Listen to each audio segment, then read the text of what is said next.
pertanyaan selanjutnya datangnya dari Lilis dari Palembang. Assalamualaikum warahmatullahi wabarakatuh, Buya. Salam.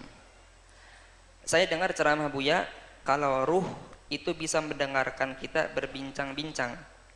Itu tuh ketika ruh tepat di atas kuburannya atau ketika di rumah juga mendengar.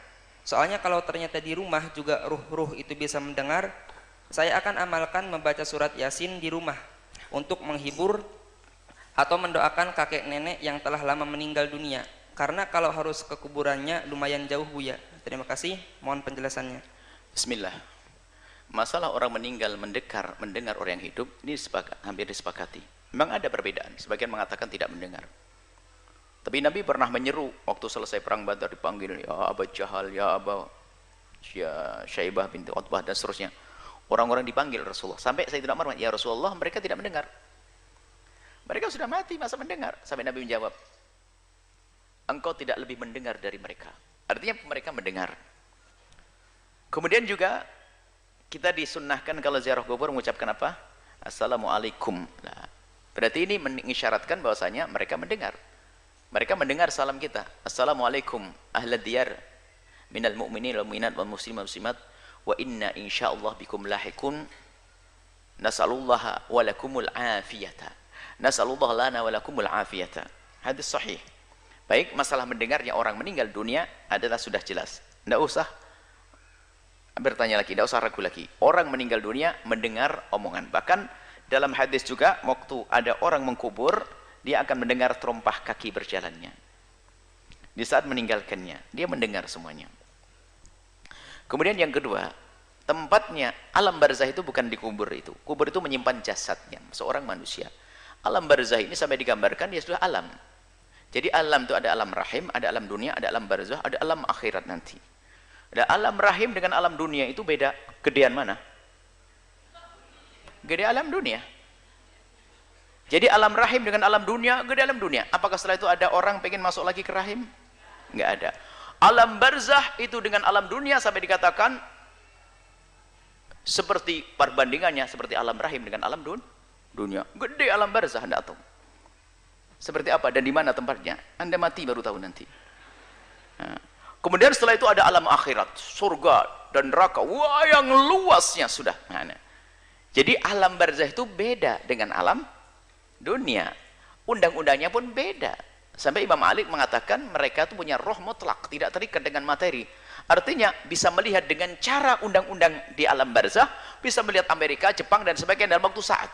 Cuman cara pandangnya bukan cara pandang syahwat. Sampai suatu kita ada yang bertanya, jadi kalau orang tua kita melihat kita, malu dong saya berhubungan suami istri. Sampai pertanyaan, masuk akal pertanyaannya. Sekarang dipikir dia melihat kita dengan undang-undang dunia. Undang-undangnya bukan ilmu dunia, undang-undangnya adalah undang-undang alam barzah. Yaitu apa? Amal baik dan buruk. Kalau melihat anaknya, seorang anak perempuannya melayani suaminya, hubungan suami istri, bagi seorang ibu adalah jadi amal baik, bukan hubungannya. Karena tidak ada syahwat lagi di situ, bukan urusan syahwat. Nah, jadi mendengar dan melihat. Baik, Anda tidak usah ke kubur pun doa sampai. Tidak harus pergi ke kubur. Adapun pergi ke kubur ini babnya beda. Masalah ziarah kubur yang diajarkan Nabi. Bukan masalahnya adalah masalah doa. Kalau doa Anda di mana saja berdoa. Doakan dia. Doakan beliau-beliau yang telah meninggal dunia dimanapun Anda berada. Kemudian, adapun masalah ziarah kubur ini banyak faedahnya. Kuntu nahaitukum an ziyaratil qubur. Aku pernah melarang kalian ziarah kubur, kata Nabi. Ala fazuruha, sekarang dianjurkan Nabi. Ziarahlah kubur kalian fa innaha tudzakirukumul mauta, tudzakirukumul akhirata. Karena ziarah kubur mengingatkan engkau akan akhirat. Jadi kalau kita ziarah kubur siapa saja untuk mengingatkan akhirat. Bahwasanya kita pun bakal mati.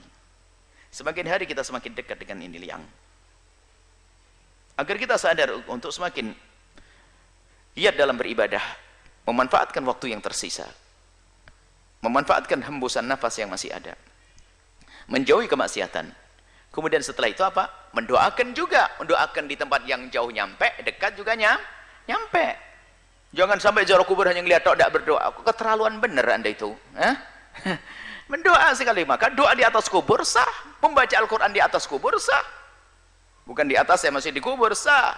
Membaca Quran di kamar sah, baca Quran di sawah sah, baca Quran di mana saja sah. jangan sampai dirubah. Baca Al-Quran di kubur jadi haram, nggak ada aturan begitu. Saya ziarah kakek saya ingin membaca, saya ingin mengambil ibrah, berarti saya juga bakal mati seperti kakek. Cukup sampai di situ saja. Kok pelit banget kamu, nggak pernah doain? Ya doa dong. Allahumma warhamhu wa'afi. Cukup dengan doa. Ada sebab-sebab dikabul doa. Apa itu? Dengan amal soleh, baca Quran, baca ini dan sebagainya, agar doa dikabul. Belum lagi masalah ihda'u thawab yang ulama kebanyakan mengatakan nyampe. Pahat baca amal baik sebaik-baik banyak-banyaknya, lalu Anda hadiahkan. Bagi yang mengatakan tidak sampai, itu urusan Anda. Saya kirim kepada Anda, insya Allah, jangan khawatir. Yang nggak percaya tetap saya kirimin nanti. Jadi permasalahannya adalah ini beda masalah ziarah kubur. Jadi kalau Anda dalam mendoakan, biarpun Anda tidak bisa ziarah, jangan lupa doa. Ziarah Anda dengan batin Anda, ziarah kubur. Itu adalah memang sunnah. Nggak ada yang mengingkari masalah ziarah kubur ini. Ziarah kubur adalah sunnah. Ziarah kubur asal manusia saja sunnah. Bagaimana jika itu ziarah baginda Nabi Muhammad sallallahu alaihi wasallam? Ada akhir zaman yang mulai dirubah. Ziarah kubur Nabi jadi bid'ah. Aneh sekali. Ziarah orang tua kita sunnah, ziarah kubur Nabi jadi bid'ah. Baik, semoga Allah menjaga iman kita, mengampuni kita, dan berikan keselamatan husnul khatimah, melapangkan kubur kita. Alam barzah yang lapang ya. Kemudian sampai di padang mahsyar